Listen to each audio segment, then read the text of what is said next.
Hello दोस्तों, आप सभी लोग कैसे हैं? आई होप आप सभी लोग अच्छे होंगे। तो दोस्तों, आज के इस वीडियो हम बात करने वाले हैं मोस्ट अवेटेड आईपीओ, मतलब पिछले कुछ सालों से जिसका बेसब्री से लोग इंतजार कर रहे थे। आखिर वो कोई दूसरा आईपीओ नहीं, वो है एनएसडीएल का आईपीओ, जिसका इंतजार अब खत्म हो रहा है। तो दोस्तों, ये आईपीओ 30 जुलाई से लेकर 1 अगस्त तक ओपन रहेगा। आखिरकार इस आईपीओ का लोग बेसब्री से इंतजार कर रहे थे। आखिर इतना लंबा समय से इंतजार करना लोगों का बेसब्री से, जो कि अब खत्म हो रहा है, और यह काफी अच्छी बात है। तो इस वीडियो के अंदर हम रिव्यू करेंगे आईपीओ का और जानेंगे कि भैया इसमें अप्लाई करना चाहिए कि नहीं करना चाहिए, और सीडीएसएल एनएसडीएल के बीच में अंतर क्या है, कौन सा खराब है, कौन सा सही है, कौन सा छोटा है, कौन सा बड़ा है। इन सभी बातों को लेकर हमारा एक एक पॉइंट क्लियर होता रहेगा। देखिए, अलग अलग टाइम पर अलग अलग पॉइंट क्लियर करूंगा। एक साथ में सीडीएसएल और एनएसडीएल को कंपेयर नहीं करूंगा। जैसे कंपनी की डिटेल्स और उसके अंदर का थोड़ा क्लियर होगा, फिर फाइनेंशियल फंडामेंटल पर क्लियर होगा, फिर वैल्यूएशंस के अंदर थोड़ा क्लियर होगा, फिर फाइनल डिसीजन होगा जिसके अंदर सारी बातें क्लियर होंगी। तो दोस्तों, पूरा वीडियो ध्यान से देखें ताकि सारी चीजें एक एक करके क्लियर हो जाए। तो सबसे पहले अंदाजन ग्रे मार्केट का प्रीमियम वगैरह जानेंगे, इससे थोड़ा बहुत लिस्टिंग गेंस का अंदाजा हो जाएगा। फिर इसके बाद जानेंगे कंपनी की डिटेल्स के बारे में, जिससे हमें कंपनी के बारे में पता चलेगा कि भाई कंपनी क्या काम करती है, आखिर कौन से सेक्टर की है। फिर इसके फाइनेंशियल फंडामेंटल्स के बारे में जानेंगे, मतलब कि कंपनी लॉस मेकिंग है या प्रॉफिट मेकिंग है, या कंपनी अपने कॉम्पिटिटर्स से सस्ती है या महंगी है। फिर आईपीओ की डिटेल्स के बारे में जानेंगे। फिर लास्ट में हम जानेंगे कि भैया इस आईपीओ में हमें अप्लाई करना चाहिए या नहीं करना चाहिए, और आखिर हम अप्लाई करें तो लॉन्ग टर्म के हिसाब से या लिस्टिंग गेंस के हिसाब से। देखिए, सारी चीजें मैं आपको एक एक करके क्लियर करूंगा, और डिसीजन आपको अपना रिस्क और अपना एनालिसिस लगा के बनाना है। मैं तो सिर्फ अपना व्यू रखूंगा, बाकी डिसीजन आपका खुद का होगा।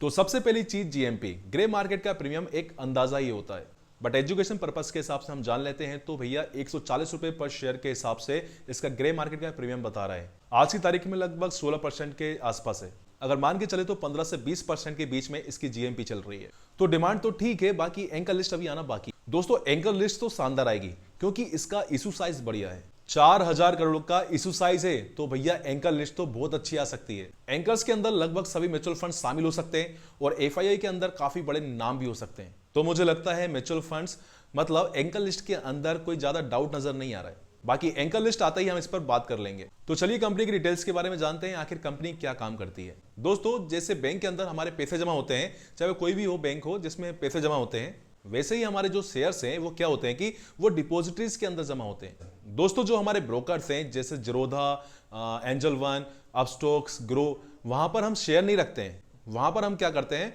हम वहां पर सिर्फ बाय और सेल करते हैं, क्योंकि एक्चुअली वो हमारे बीच में दलाल हैं। बट जो हमारे शेयर्स हैं वो एक्चुअली कहां सेव रहेंगे, वो सीडीएसएल और एनएसडीएल के अंदर जो डिपॉजिटरी है उसमें हमारे शेयर सेव रहेंगे। भले ही इसके बीच में कोई भी ब्रोकर डूब जाए, जैसे जीरोधा, अपस्टॉक, ग्रो, कोई भी कंपनी, इस टाइप की कोई भी कंपनी डूब जाए या कुछ भी हो जाए, बट जो हमारे शेयर्स है ना वो सेव रहेंगे। सीडीएसएल और एनएसडीएल के अंदर वहां पर इलेक्ट्रॉनिकली फॉर्म में हमारे शेयर सेव होते हैं। पहले क्या होता था, पेपर फॉर्म में होते थे, मटेरियल फॉर्म में होते थे। इन्होंने क्या किया कि डिमेटलाइज फॉर्म में इनको सेव करना शुरू कर दिया और इलेक्ट्रॉनिकली सेव करना शुरू कर दिया। जो शेयर लिस्टेड होते हैं उनके कोड होते हैं कि भाई इस कोड के अंदर ये शेयर हैं। अगर हमारे पास भी अगर कोई शेयर है तो भाई उसकी भी कोई प्रूफ होगा और उसकी भी कोई जानकारी होगी। जैसे इस पैन कार्ड से इतने शेयर्स इनके पास हैं। इसके अलावा कंपनी के बहुत सारे काम होते हैं, ई वोटिंग होती है, कॉर्पोरेट एक्शंस काफी सारे होते हैं। तो जो इनकी सारी जो चीजें हैं वो इनके थ्रू होती हैं, और भी सारी सर्विसेज देती हैं। जैसे हम शेयर बाय सेल करते हैं तो सीडीएसएल और एनएसडीएल के चार्जेस भी होते हैं। आपको पता होगा कि इनकी वहां से भी कमाई होती है। और सीडीएसएल जो है जनरली रिटेल, मतलब जो अकाउंट होल्डर्स हैं, रिटेलर्स जो हैं उनके अकाउंट ज्यादा होल्ड करता है। एनएसडीएल के पास ज्यादातर एचआईएस है और इसके अलावा इंस्टीट्यूशंस हैं, उनके अकाउंट ज्यादा होते हैं। ये मेजर डिफरेंस मैंने आपको बता दिया।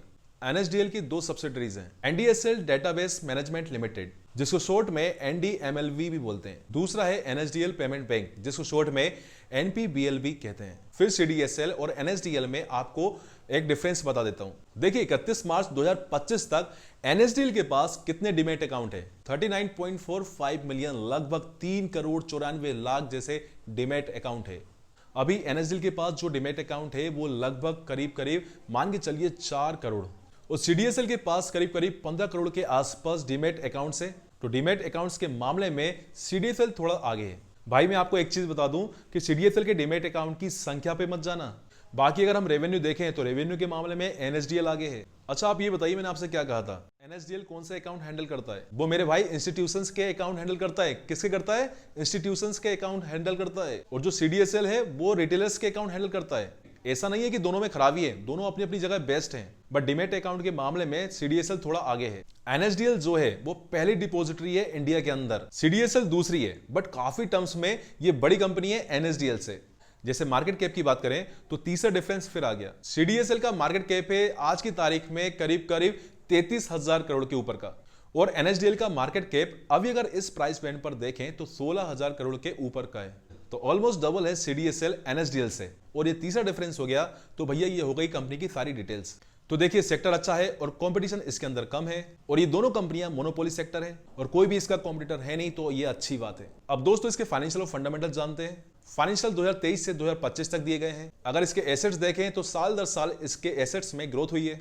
2093 करोड़ रुपए से 2,984 करोड़ रुपए हुए हैं। रेवेन्यू के अंदर भी साल दर साल ग्रोथ देखने को मिली है। 1,099 करोड़ रुपए से 1,535 करोड़ रुपए हुए हैं। रेवेन्यू के अंदर काफी अच्छी ग्रोथ है। प्रॉफिट आफ्टर टैक्स 234 करोड़ रुपए से 343 करोड़ रुपए इसका प्रॉफिट हुआ है। प्रॉफिट मार्जिन से अगर निकालें तो 2023 के अंदर 21%, 2024 के अंदर घटकर ये 20% हो गए हैं। 2024 में मार्जिन घटे हैं, बट करोड़ में या रुपीस में देखें तो भैया इसका प्रॉफिट बढ़ा है। 2025 में वापस 22% इसके प्रॉफिट मार्जिन हो गए हैं। काफी अच्छी बात है, प्रॉफिट मार्जिन के अंदर अच्छी ग्रोथ है। फिर एबिटा के अंदर काफी अच्छी ग्रोथ है, मतलब टैक्स डिप्रेशन जो भी पहले अर्निंग्स होती हैं उसके अंदर भी अच्छी ग्रोथ है, और मार्जिन वगैरह भी ठीक है। फिर इसकी नेटवर्थ बढ़ी है साल दर साल, और रिजर्व्स 232 करोड़ के हैं, काफी अच्छी बात है। बोरोइंग मतलब डेट फ्री कंपनी है, काफी अच्छी बात है, और फाइनेंशियली कंपनी काफी स्ट्रॉन्ग है। अब दोस्तों इसकी वैल्यूएशन देख लेते हैं। सीडीएसएल और एनएसडीएल दोनों ही कंपनियां हैं, हम दोनों को ही कंपेयर कर लेते हैं, तो इसके अंदर काफी सारे डिफरेंस आ जाएंगे, आपको सभी चीज समझ में आ जाएगी।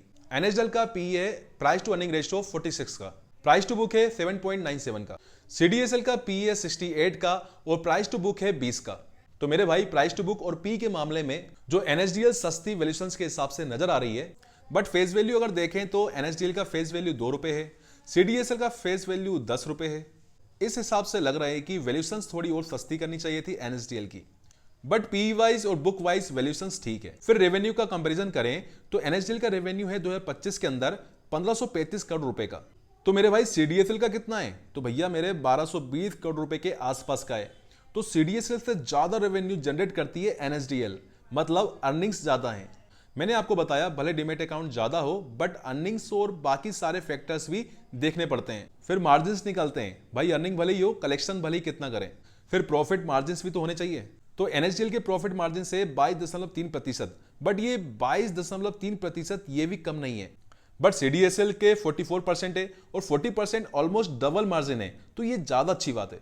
ओवरऑल सीडीएसएल का मार्केट कैप भी बड़ा है, फेस वैल्यू 10 रुपए पर है, मार्जिन्स भी सीडीएसएल के काफी अच्छे हैं, तो उस हिसाब से वैल्यूएशंस थोड़ी सस्ती कर देनी चाहिए।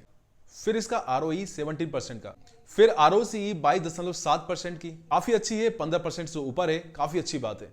तो ओवरऑल देखा जाए तो फाइनेंशियल स्ट्रॉन्ग है, फंडामेंटल स्ट्रॉन्ग है, और वैल्यूएशंस भी ओके है, बट ज्यादा महंगी नहीं है, बट थोड़ा सस्ता करते तो बढ़िया होता, बट महंगी भी नहीं है। तो इस आईपीओ की डिटेल्स के बारे में बात करें तो ये आईपीओ 30 जुलाई से 1 अगस्त के बीच में ओपन रहेगा।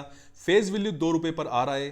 प्राइस वेंट 760 रुपए से लेकर 800 रुपए के बीच में है, मतलब 18 शेयर्स का लोट है। इशू साइज है 4000 करोड़ रुपए का, पूरा का पूरा ओएफएस है। हालांकि कंपनी को देखते हुए कोई पैसे की खास जरूरत भी नहीं है। जो भी प्रोमोटर्स है, एग्जिटिंग प्रोमोटर्स वगैरह है, वो इसकी हिस्सेदारी थोड़ी बहुत सेल करेंगे। एम्प्लॉइज को 76 रुपए का डिस्काउंट दिया है। रिटेल पोर्शन है 35% का। लिस्टिंग गेन से 6 अगस्त को। ये हो गई पूरे आईपीओ की डिटेल्स। करें तो लिस्टिंग गेन्स के हिसाब से या लॉन्ग टर्म के हिसाब से। हालांकि काफी लोगों के मन में पहले से ही सारी चीजें क्लियर है। देखिए जीएमपी अच्छी दिख रही है, लगभग 15 से 20% के अंदर जीएमपी दिख रही है। दूसरा है एंकर लिस्ट। तो भैया अभी तक एंकर लिस्ट आई नहीं है, बट एंकर लिस्ट जो आएगी तो वो काफी अच्छी आएगी। फिर देखें सब्सक्रिप्शंस, तो भैया ठीक ठाक सब्सक्रिप्शन मिल सकता है। फिर देखें वैल्यूएशंस, तो भैया वैल्यूएशंस भी ठीक ठाक है, महंगी नहीं है। तो इन सब पॉइंट को देखकर मुझे तो ज्यादा रिस्क नजर नहीं आ रही है, और मुझे उम्मीद है कि हल्का फुल्का कोई लिस्टिंग गेन्स मिलने की संभावना है, क्योंकि ऑलरेडी इसकी काफी टाइम से डिमांड है। तो उस हिसाब से इसकी हल्की फुल्की डिमांड रह सकती है।